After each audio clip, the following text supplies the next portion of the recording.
నమస్తే, నేను మీ J K. Welcome to Hasa TV. AP ప్రయాణికులకైతే కూటమి ప్రభుత్వం గుడ్ న్యూస్ అయితే చెప్పింది. మే నెలాఖరికల్లా ఆంధ్రప్రదేశ్ రోడ్లకు కొత్త రూపు అయితే సంతరించుకోబోతుంది.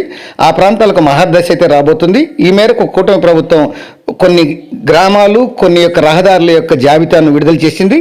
ఆ జాబితాలో మీ రోడ్డు ఉందో, మీ గ్రామం ఉందో ఒకసారి చూసి తెలుసుకొని మమ్మల్ని కామెంట్ చేయండి ఫ్రెండ్స్.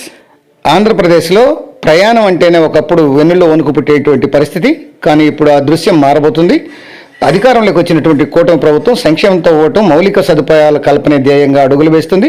ముఖ్యంగా రాష్ట్ర ఆర్థిక వ్యవస్థకు పట్టుగొమ్మలైన రహదారుల అభివృద్ధిపై ముఖ్యమంత్రి నారా చంద్రబాబు నాయుడు ప్రత్యేక దృష్టి అయితే సారించారు.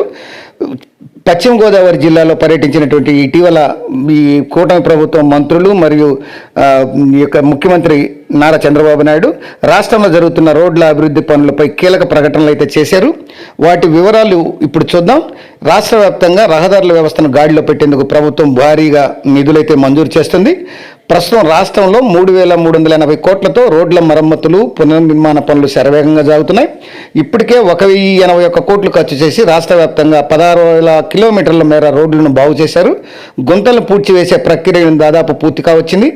ఈ ఏడాది మే నెలాఖరు నాటికి గ్రామీణ మరియు ప్రధాన రహదారులన్నీ కూడా వాటి పనులన్నింటి కూడా పూర్తి చేసి ప్రజలకు సుఖవంతమైన ప్రయాణాన్ని అందిస్తామని ఇటీవల కూటమి ప్రభుత్వం అయితే హామీ ఇవ్వడం అయితే జరిగింది.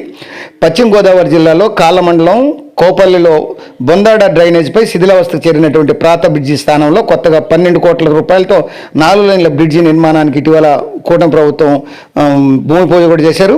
అంతకుముందు పాత బ్రిడ్జిని కూడా కూటమి ప్రభుత్వం మంత్రులు కొందరు పరిశీలించి కొంత విస్మయాన్ని వ్యక్తం చేశారు.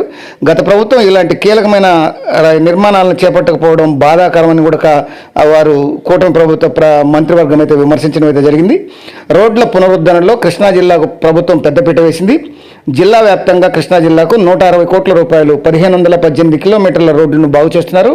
నియోజకవర్గాలుగా వారి కేటాయింపులు ఎట్లా ఉన్నాయో చూస్తే మచిలీపట్నం నియోజకవర్గానికి 33 కోట్లు 166 కిలోమీటర్ల మేర, పామర్రు నియోజకవర్గానికి 28 కోట్ల రూపాయలు, గన్నవరం నియోజకవర్గానికి 27 కోట్ల రూపాయలు, పెడన నియోజకవర్గానికి 26 కోట్ల రూపాయలు, అవనిగడ్డ నియోజకవర్గానికి 20 కోట్ల రూపాయలు, గుడివార నియోజకవర్గానికి 16 కోట్ల రూపాయలను అయితే మంజూరు చేయడం అయితే జరిగింది. అట్లానే ఈ మచిలీపట్నం పోర్టు విషయంగా చూస్తే ఇది 2026 నాటికి పూర్తి చేయాలనేటువంటి సంకల్పంతో ఉంది. మచిలీపట్నం వాసుల చిరకాల కోరిక అనేటువంటి స్వప్నమైనటువంటి పోర్టు నిర్మాణంపై ఇటీవల కూటమి ప్రభుత్వం కూడా కొంత స్పష్టతనిచ్చింది.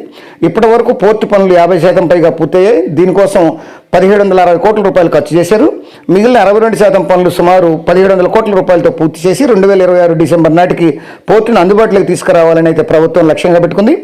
ఇటీవల ఈ మంత్రులు కూడా మాట్లాడుతూ ఈ కేంద్ర ప్రభుత్వం కూడా ఏపీకి వెన్నుదన్నుగా నిలుస్తుందని, దాదాపు 1,000 కోట్ల రూపాయలు నిధులతో నేషనల్ హైవేలతో పాటు స్టేట్ హైవేలను కూడా అనుసంధానిస్తున్నట్లు, కేవలం రోడ్లే కాకుండా పరిశ్రమలను ఆకర్షించాలని, అట్లానే మౌలిక సదుపాయాలు బాగుండాలని ఆ దిశగా కూటమి ప్రభుత్వం కృషి చేస్తుందని ఈ యొక్క కూటమి ప్రభుత్వం మంత్రులు కూడా ప్రకటిస్తున్నారు.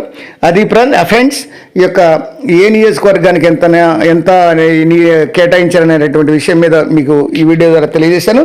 మరొక టాపిక్తో మళ్ళీ మీ ముందుంటాను ఫ్రెండ్స్. జై హింద్.